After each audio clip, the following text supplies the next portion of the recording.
안녕하세요. 부산부동산 서지입니다. 11월 3일 1일 불핑 해보도록 하겠습니다. 3일빛이 16억이 12억으로 4억 하락, 마이너스 25%.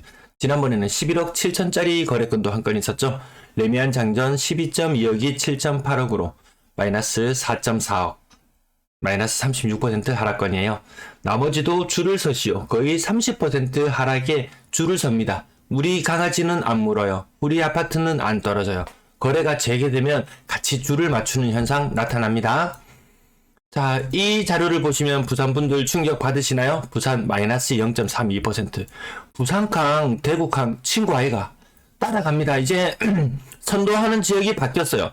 인천이 전국을 선도하고 있습니다. 인천을 따라가야 됩니다. 이제 인천에 대한 브리핑을 제가 조금 더 자주 해드려야 될 것 같아요. 부산은 인천을 많이 따라갈 것 같습니다. 전세 실거래 지수 수도권이 온통 파랗게 물들었어요. 지난주와 달라졌죠. 온통 찐파랑입니다. 지난번은 인천만 찐파랑이었는데 이번에 다 찐파랑이면 찐으로 하락한다는 그런 의미로 보시면 됩니다. 부산 지역 마이너스 0.32. 그래도 아직까지 충격은 덜하다. 전세 조금 있으면 더 빠집니다. 더 빠질 수밖에 없습니다. 간밤에 무슨 일이 있었나요? 미국 자이언트 스텝으로 금리가 기준금리가 4%입니다. 기준금리가 4%. 우리는 3%. 다음 달 최초 우리는 빅스텝이다. 3.5%.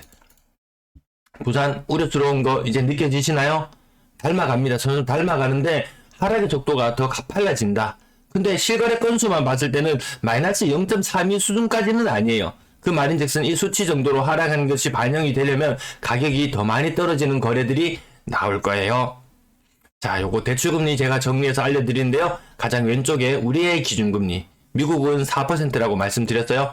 주택담보대출 10월달 기준입니다. 10월달 기준 4.79인데요. 이제 5% 거의 넘어간다 그러죠. 5% 넘어가는 지경으로 와 있고요. 주택담보대출 잔액 기준도 3.38%입니다. 나 그전에 옛날에 대출 받아서 괜찮아 하는 분들, 괜찮지 않습니다. 이것이 계속 끊임없이 올라갑니다. 왜? 과거에 2017년 12월 요교 때부터 했던 사람들 지금 5년이 경과하죠. 5년이 경과하고 나면 기존에 혼합형 대출이었다면 기존 대출 고정으로 받고 있었더라도 5년이 경과하면서 변동으로 바뀌는 사례들이 점점 많아집니다. 이제 시작이에요. 이게 시작이에요. 이 고통이 이게 시작입니다. 거기에다가 신규로 대출하는 것도 점점 부담스러워지죠. 은행이 대출금리 올려준다고, 예금금리 올려준다고 연일 떠들어대잖아요. 은행은 그만큼 다급합니다. 2금융권 돈을 1금융권으로 뺏어와야 되고, 2금융권은 1금융권의 돈을 또 뺏어와야 되고, 서로 뺏고 경쟁하는 관계 속에서 예금금리를 올린다. 그 말인즉슨 코픽스 금리, 은행에서 자금을 조달해야 되는 금리도 올라갑니다. 회사채 발행에도 좀 요새 회사채 문제 많잖아요. 그만큼 자금을 구하기가 힘들어진다. 그 말인즉슨 과거에 대출 받았던 사람들, 큰돈 대출 받았던 사람들 갱신의 시기가 오면 DSR 관련해서 원금 일부 상환하셔야 되겠는데요. 갑자기 청천벽력 같은 소식을 듣게 될지도 모릅니다. 그리고 지금 현재 10월달 현재 4.56%의 전세 자금 대출 금리.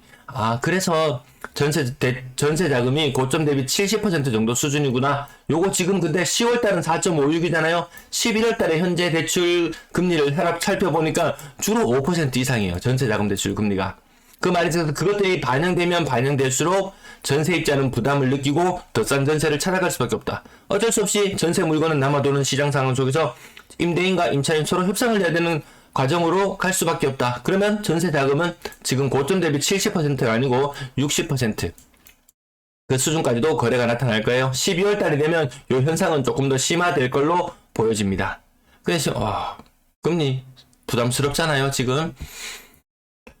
자, 2011년 11월, 2017년 11월 이후 갱신분부터, 갱신되는 사람부터 고정금리가 변동금리로 바뀌면서 무지막지한 금리 통보를 받게 됩니다. 살 떨립니다. 신용대출 받았던 사람 3개월 혹은 6개월 단위로 갱신이 되어서 나타날 텐데요. 그 오르는 금리 한 3개월 혹은 6개월마다 은행에서 문자가 오면 깜짝 놀랍니다. 정말 눈을 비비고 다시 살펴봐야 될 정도로 놀랄 수도 있습니다. 가계대출 금리는 주택담보대출만 보면 4.5%, 4.7% 이런 수준이지만 나머지 또 무슨 있나? 신용대출 같은 것들도 포함되잖아요. 그럼 신용대출 금리는 정말 살 떨릴 정도예요. 이 두 개 합쳤는 게 5%를 넘어서고 있다고 합니다. 신용대출 갱신했는 사람들 최근에 소식을 접하다 보면 6% 전후, 5% 후반, 6% 초반 신용 점수가 등급이 높지 않다면 그 이후에 6%, 7%의 금리도 소식 또 들려오곤 합니다. 2020년 입주했던 아파트들, 야, 우리는 괜찮아. 아, 우리 제일 잘 봤어. 그때 한창 분위기 좋을 때 괜찮았어. 근데 자기 자본은 충분하지 않았단 말이에요. 하지만 집값이 올라주고 전세값이 올라주면서 모든 것이 다 해결된 것처럼 보였어요. 하지만 그것들도 다시 소환됩니다. 다시 소환되어서 전세금액 낮아지는 전세금액. 왜? 새로 입주하는 아파트가 너무 많은데 그 아파트가 다시 경쟁을 해야 되는 그런 위치에 놓이게 됩니다. 그렇게 되면 전세금액은 낮아지게 될 것이고 다시 뒤늦게 위계 대열에 같이 합류하게 됩니다. 너무 많은 문제점들이 있습니다. 집값이 오를 때는 아무것도 수면 위로 드러나지 않습니다. 하지만 어떤가요? 가뭄의 이유로 이렇게 뭐 저수지 바닥이 마른다든지 아니면 강의 수위가 낮아진다든지 했을 때 과거의 흔적들을 볼 수 있었잖아요. 우리는 과거에 어떤 위기를 겪었는지 반드시 다시 한번 확인해 볼 필요가 있습니다.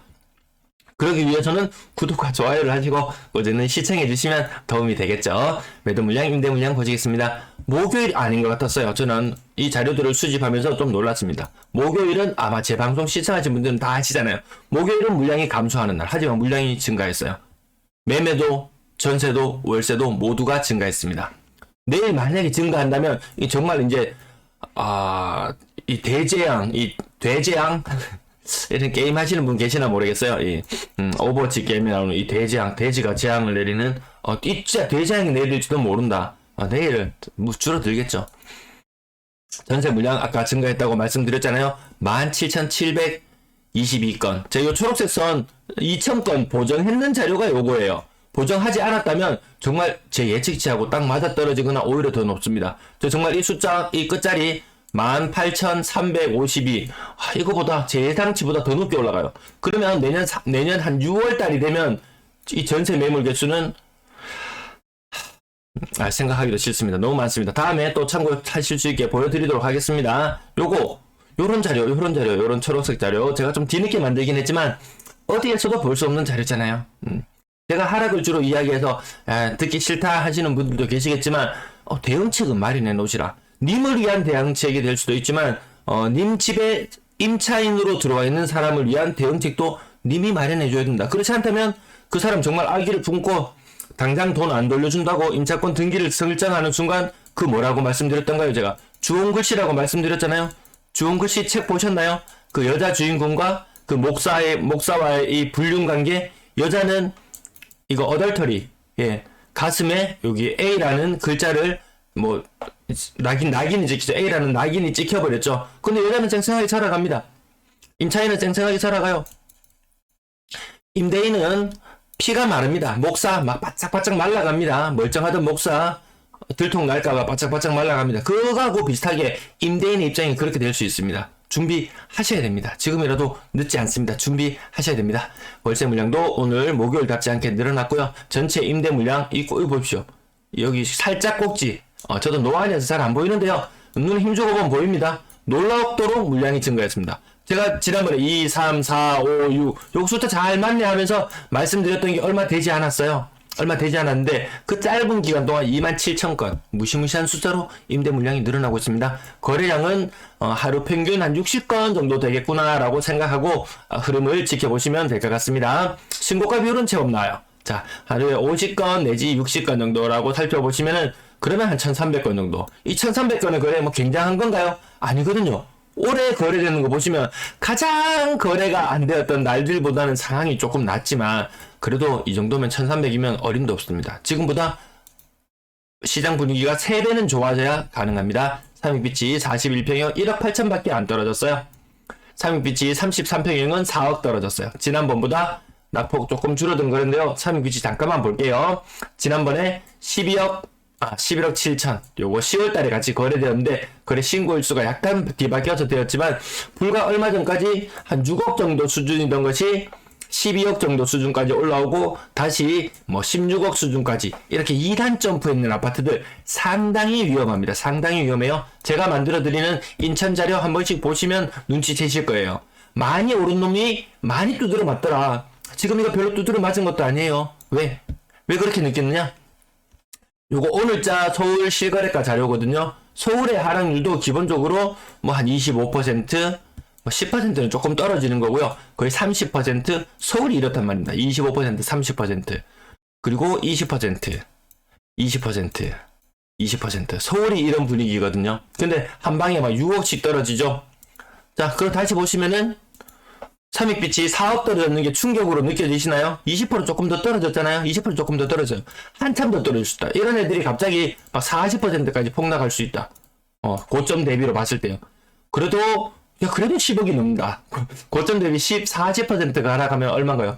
6억 4천이 빠지면 9억 후반대까지도 9.X까지 빠지면 야, 이때쯤 되면 전반적으로 아파트 가격이 많이 빠질 것이고 야, 이제 바닥이 왔나 이런 느낌이 들 수도 있을 거예요. 그래도 가격이 완만하게 서서히 오르는 것을 지켜보고 사도 충분하다. 급할 게 없어요. 사실 이 시장 분위기 속에서 은행이 돈줄이 마르고 회사가 돈줄이 마르는데 그것이 급하지 가게가 망하는 것을 이 정부에서 급하게 볼 거라고 생각하시나요? 돈 얼마 푼다고 했나요? 한 90조 상당의 돈을 푼다고 하지 않았던가요? 나라에서 이거 어디에 풀어요? 기업들 회사채 사주고 뭐 채권 사고 뭐 이런 데 돈 쓴다고 했잖아요. 가게에 직접적인 지원을 해준다? 직접적인 지원을 해준다? 그런 이야기 없었잖아요. 가게는 뭘 하라고 대책을 내줬나요?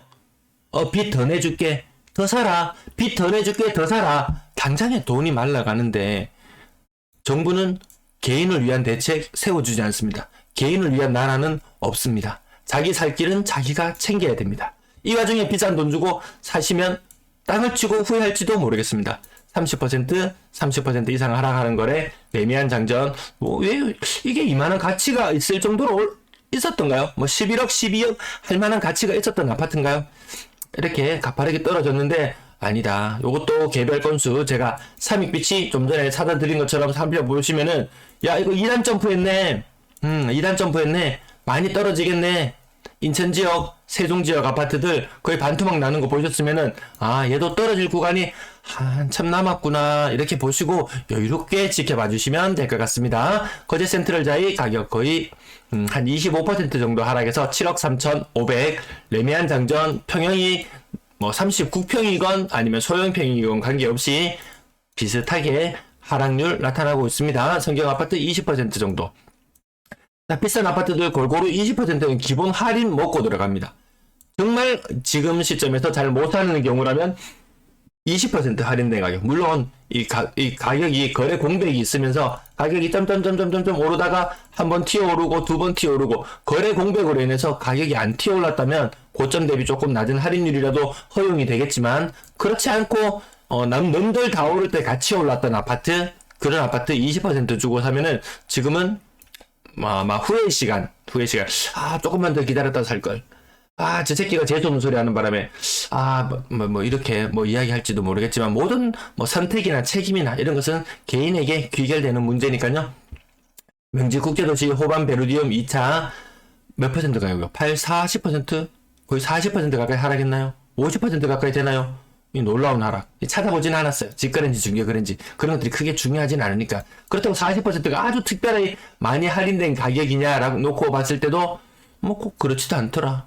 그렇지도 않더라. 수도권, 세종, 어느 지역을 살펴보든지 40% 하락 거래는 흔하더라. 이 편한 세상 일관. 거의 6억까지 갔던 것이 4억 6천으로 거의 한 25% 정도 하락했고요.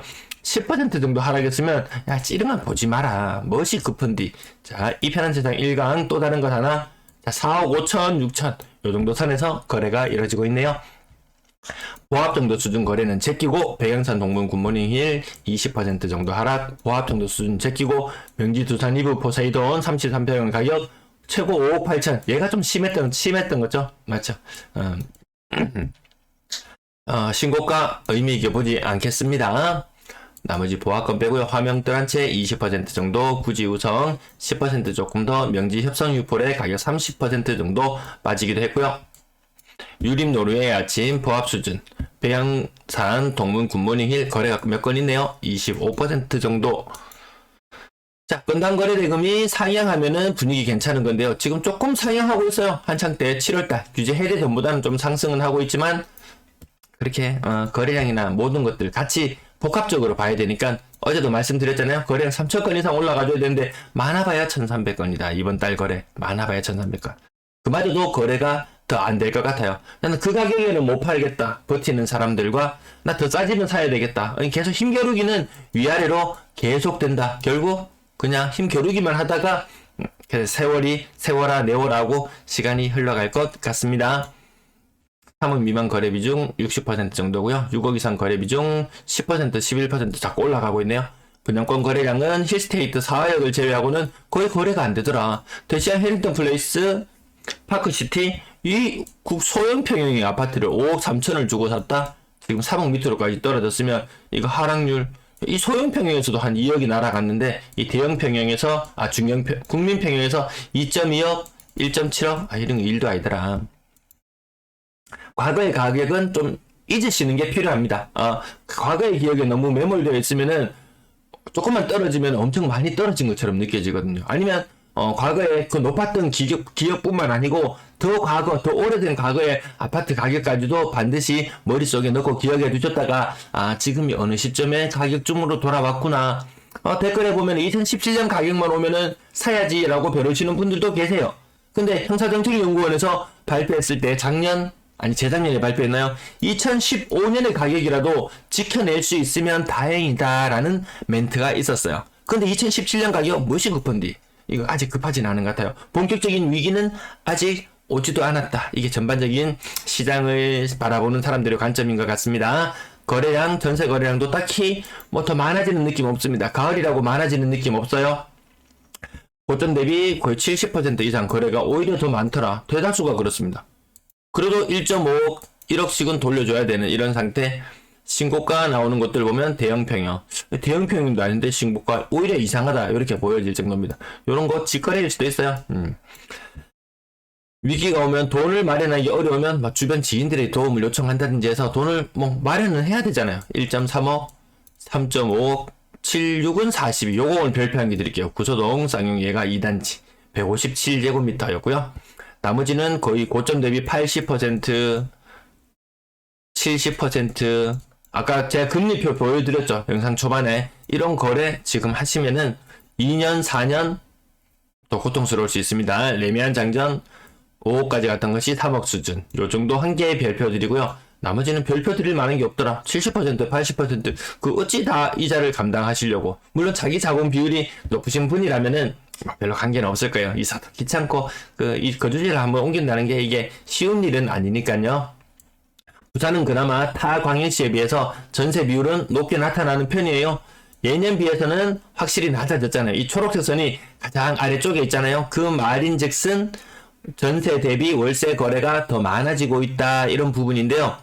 한창 때는 평균은 아마 이 정도 될 거예요. 전세 2건에 월세 1건. 하지만 지금의 모습은 전세 1.5건에 월세 1건 이렇게 거래되니까 그만큼 전세 거래는 더 안 이뤄질 확률이 높다. 3억 미만 거래 비중은 한 75%. 시간이 지나면 아마 80% 이상까지도 올라갈 걸로 보여지고요. 4억 이상 거래 비중은 계속 줄어들고 있는 모습. 지금 어제는 삐쭉 올라왔지만 이거 보십시오. 지금 평균 전세 가격이 2억 3,200이에요. 이게 2019년의 전세 가격과 과연 저때 금액까지 떨어질까라고 생각할 수도 있지만 이 시간이 문제입니다. 시간이 지나면 금리 오른 부분이 현실로 반영이 되면 반영이 될수록 임차인들이 아차하고 더 싼 전세를 찾아갈 수밖에 없는 입장에 놓이게 될 거예요. 늘 의뢰 입장이 그래도 의뢰 입장이에요. 임차인은 그래도 의뢰 입장입니다. 월세 거래량 71건, 전세 거래량 90건대. 자, 그럼 그만큼 전세 비율이 낮다는 부분 계속 상기해 두시면 되겠고요. 월세 보증금과 월세 살펴보시면 한창 때는 질한 느낌 들잖아요. 그래도 임차인, 그래도 월세가 더 안전하다는 이런 인식들이 자리 잡을 수밖에 없어요. 그래도 월세는 전세보다는 더 부담스럽거든요. 차라리 전세를 더 괜찮은 가격에 있는 물건을 잘 찾으시는 것이 오히려 더 도움이 되시지 않을까 싶습니다. 전체 임대거래량 특별히 살아나는 느낌 들지 않고요. 요거는 오늘 살짝 중복되어서 나타났네요. 네, 시청 감사합니다.